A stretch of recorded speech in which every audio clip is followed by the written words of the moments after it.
Hey there, welcome to the channel. I'm Niels Notes and today I will react to another WatchMojo video. This is episode 61 and today I will react to the top 10 most important albums in hard rock.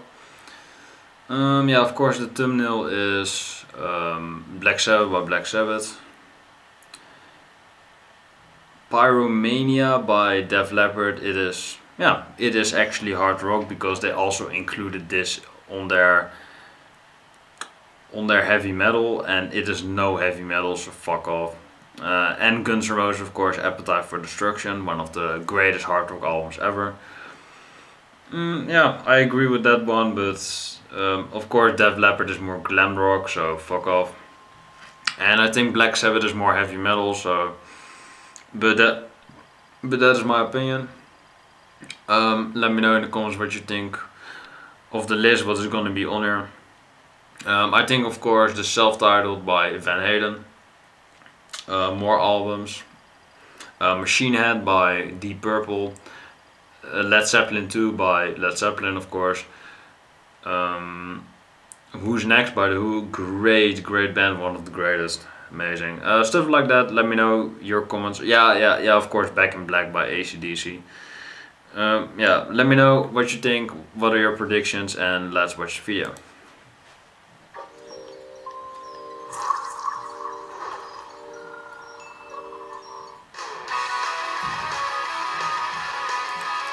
I consider Foo Fighters to be more alternative rock, but I mean they're still alright with their new album that they surprisingly dropped. But yeah, let me know how that album is if you have listened to it. I have not the biggest Foo Fighters fan, but let me know what you think of the album. For those about to hard rock, we salute you. Yeah, I mean you can include it on hard rock, but then don't include it on the most important heavy metal albums. Then you're just fucking copying list after list. I mean that is what WatchMojo does best, but I mean it doesn't work like that, WatchMojo. Yeah, I consider this album to be hard rock, but later in their career they became more heavy metal in the 80s. So sure, yeah, include it on this list, but don't include it then on heavy metal and hard rock. That is just fucking lazy. Mojo.com, and today we'll be counting down our picks for the top 10 important albums in hard rock. For this list, we will only be looking at albums that fall within the boundaries of hard rock, so more metal-rooted albums and prog rock affairs will not be included, as they are a list for another day. 2112 by Rush, great album, but it is more progressive rock like WatchMojo says, no hard rock. Yeah, of course it is. It is of course combined with Rush, but it is more prog, so. But still a masterpiece of an album. Destroyer by Kiss, I think. Number 10. Alive, yeah. I mean, just no. Kiss is so overrated, man. And I mean Gene Simmons, who is trying to copyright this right here. Alive, Kiss.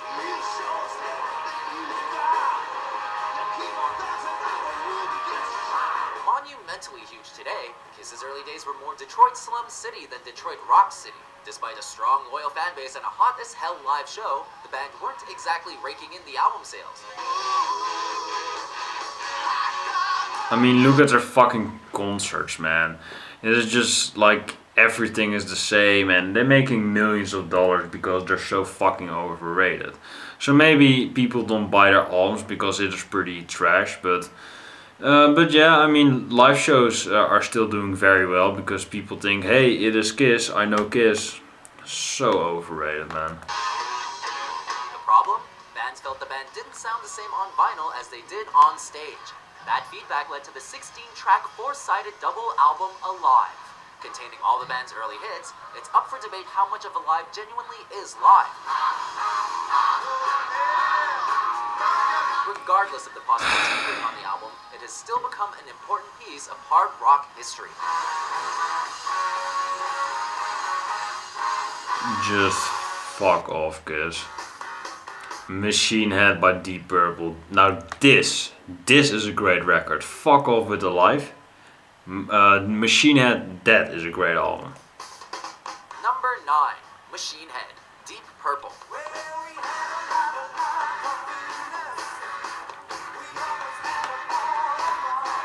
Nothing but trouble awaited Deep Purple while they recorded this classic. The band booked a casino in Motley, Switzerland as a recording venue, but it burned to the ground. Highway Star, one of the best rock songs ever. Amazing. The guys then took to the Pavilion Theater, memorializing the burning of the casino with Smoke on the Water.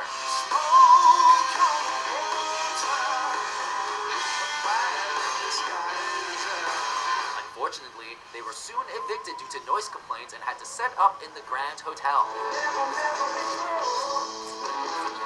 The result was a British chart topper and a near global top 10 album, and bassist Roger Glover would make an equally influential album with Rainbow's Long Live Rock and Roll half a decade later.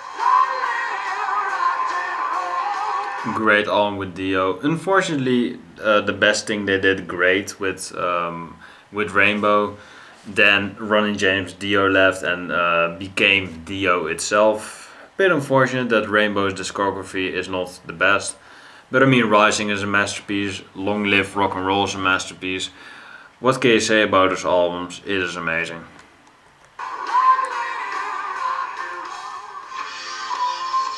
Who's Next by The Who? I mean, this low, man. It is so flawless. Number 8, are you fucking kidding? It is one of the best albums of all time. I mean, how is it number 8? The Who.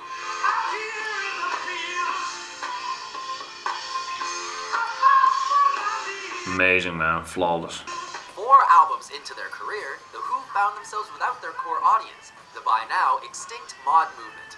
Guitarist Pete Townsend attempted to best the landmark Tommy with an extravagant production called Lifehouse. However, after a near nervous breakdown, the project was scrapped, and out of its ashes emerged Who's Next. Armed with an awesome Gretsch guitar gifted to him by Joe Walsh, Townsend and company scrapped together what is widely considered their finest studio album. Yeah. If you would ask me, easily.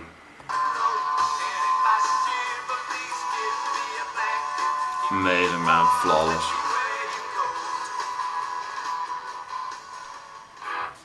I mean, I think that album cover is actually a bathroom, and only, actually Pete Townsend is zipping his pants up, so yeah, that means that The Who can make art out of everything, man.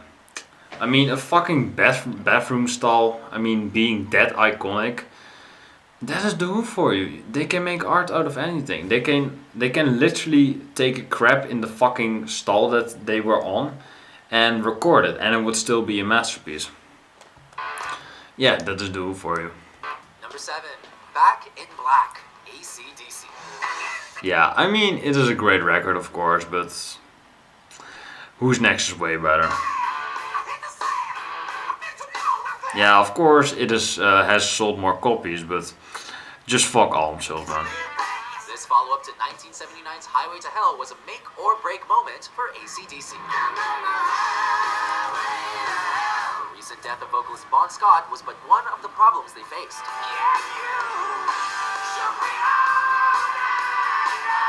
Tax issues influenced their decision to record in the Bahamas. Meanwhile, the band's gear was held up in customs, storms caused power outages in the studio, and one session was even interrupted by a crab. Nice. Still, the album, its 22-time platinum status, and its 131-week chart run proved you can't kill AC/DC.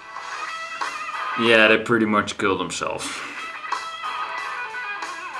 But yeah, I mean, Back in Black still unforgettable album, but yeah, they tried to repeat this album over and over again because it worked, but it didn't work. The albums after it.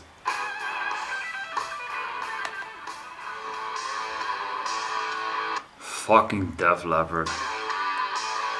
Number 6, Pyromania, Def Leppard.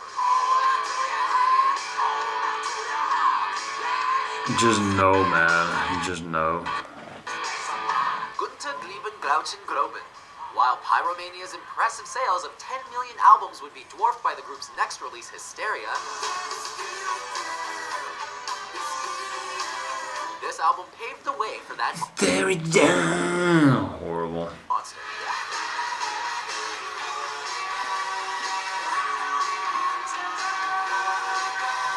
More importantly, it put Def Leppard and their brand of glam metal on the map. Used by 80s hard rock master Motley, the album marked the introduction of co-guitarist Phil Collen. The album is considered to be not only the best Def has to offer, but is among the best in Mudlang's vast production history and sparked a trend towards a more melodic take on hard rock and metal.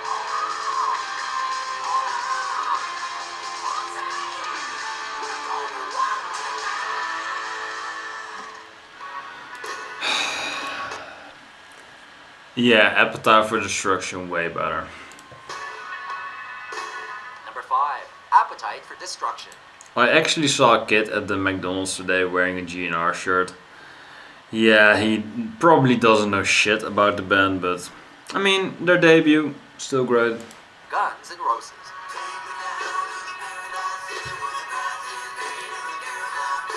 Guns N' Roses exploded on the scene with this masterpiece that was less hairspray and more hearts than its hair metal peers.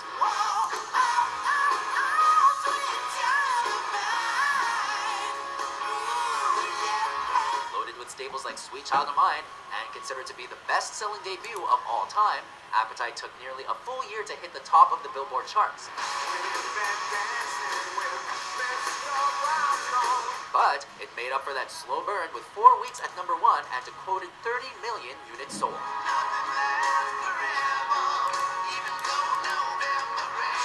Now just imagine how well it would have done if November Rain had made the cut, as originally planned. Yeah, and it was also, I believe, originally planned to have it like 25 minutes, which I'm really curious to hear, but yeah, I mean, it didn't happen. It was cut down to 9. Still a great length though, but I'm still a bit curious to hear about the original 25 minutes.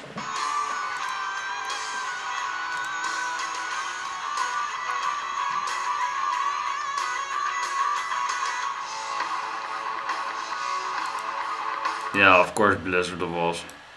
But it is heavy metal, so fuck off. I mean, they're only doing this so they can like fucking fill up empty spaces. I mean, they included this on the heavy metal list, now on the hard rock, so they're probably just gonna put it on the punk list as well, if that is a thing. Yeah, fuck off, WatchMojo. Blizzard of Oz, Ozzy Osbourne.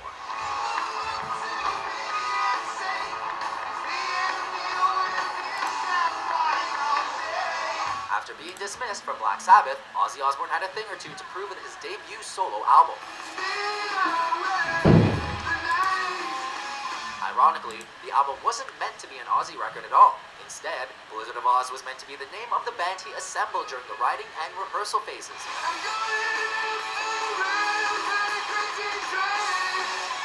One of only 2 albums recorded with the late, great Randy Rhoads on guitar, the album is home to classics such as Crazy Train and Mr. Crowley.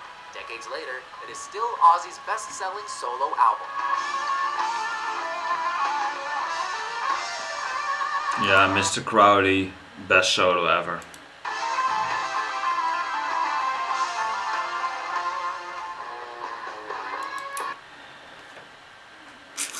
Van Halen. This right here. Yeah, one of the greatest. Jamie's crying. Number 3, Van Halen.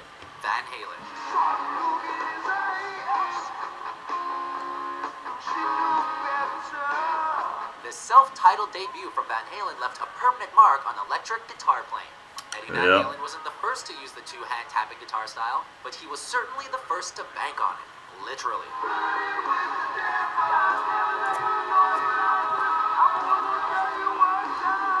Backed by songs like Runnin' with the Devil, Jamie's Cryin', and Ain't Talking About Love, the album has sold upwards of 10 million copies since its release.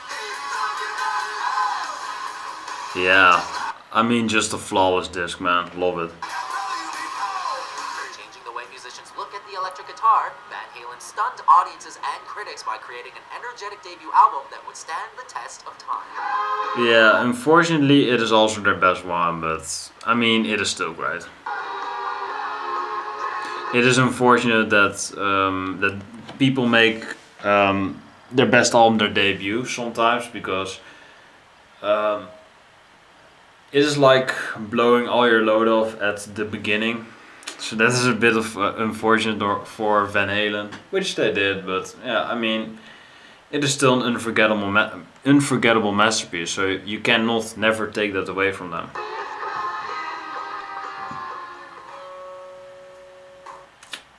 Yeah, I mean, I consider it more heavy metal, Black Sabbath by Black Sabbath. But I mean, it is still a flawless record, but I mean, it is no hard rock, I would say. So yeah, this is like only like Blizzard of Oz to fill up a gap with heavy metal and hard rock, so fuck off, WatchMojo. I mean, the music video for Black Sabbath, it is fucking creepy. Number 2, Black Sabbath. Black Sabbath. I mean, the band members looking at me like Geezer Butler, Bill Ward, they're creeping me out, man. Picking up where Cream left off, this may very well be the moment that hard rock became heavy metal. Yeah, so put it on the heavy metal list, but not this one. Fucking WatchMojo.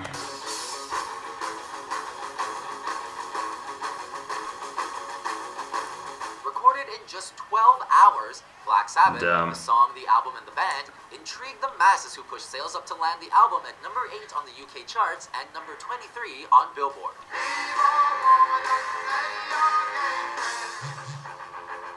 Due to an accident that cost him his fingertips, Tony Iommi was forced to use lower guitar tunings and simpler chords, creating a heavier sound than his peers. Released on Friday the 13th, the album is also notable for adding occult and fantasy elements to the metal lexicon. Yeah, great record.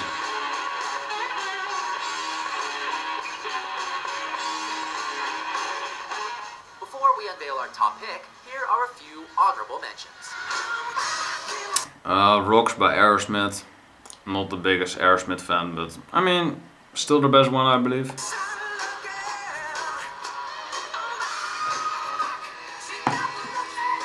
Shout at the Devil by Motley Crue. Not the biggest hair metal fan.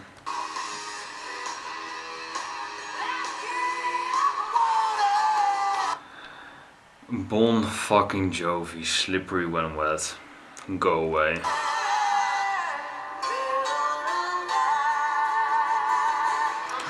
So bad, man. Worldwide Live by the Scorpions. It is not an album. It is a live album, but it is not really an album, so no. Still great though, but it is not a real studio album.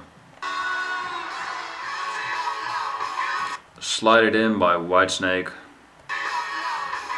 Don't have to know what they mean with that, but there we are.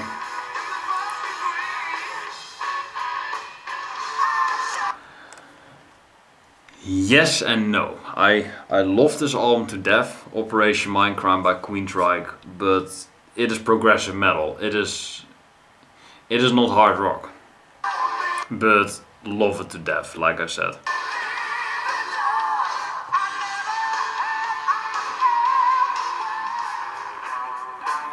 But of course, Led Zeppelin II, like I predicted.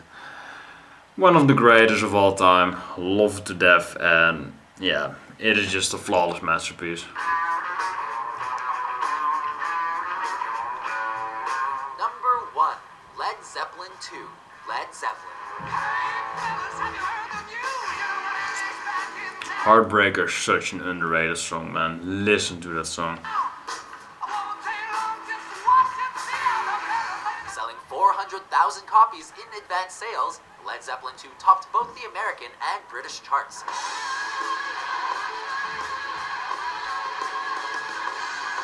Released just amazing, man. months after Led Zeppelin I, II was a monumental moment in hard How rock long? charts.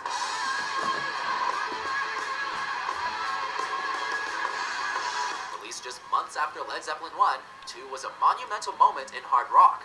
Recording wherever they could, in whatever studio happened to be open, Led Zepp maintained a sound that was brimming with raw energy.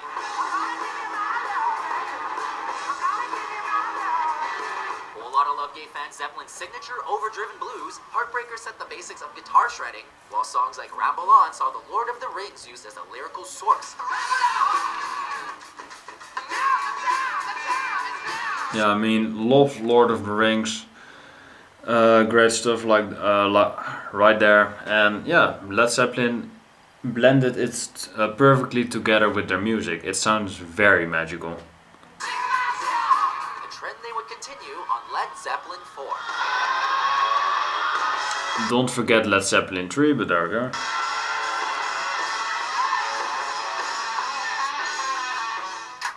So, do you agree with our list? What's the most important hard rock album to you?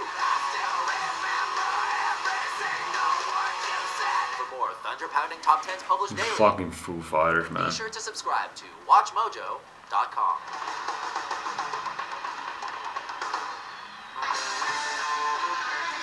This is Led Zeppelin 4, but I mean, mistakes were made, of course, by WatchMojo. Damn it. Monumental moment in hard rock. Recording. Subscribe to WatchMojo.com.